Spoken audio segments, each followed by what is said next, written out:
उमेश, शुकीपुर बाजार।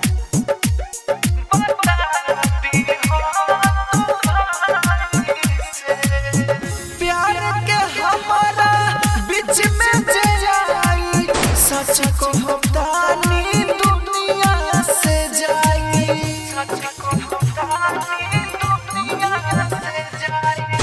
प्यार के हमारा बीच में जाई, सच को बतानी दुनिया से जाई। कितनो बचाई के वो बच नहीं पाई, जो हिया जे हमारो दिमाग घूम जाई।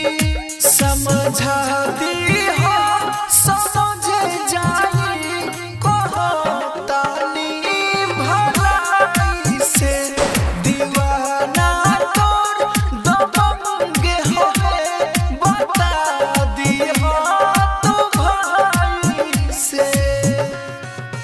राजधानी रिकॉर्डिंग स्टूडियो बेलबत्तिया।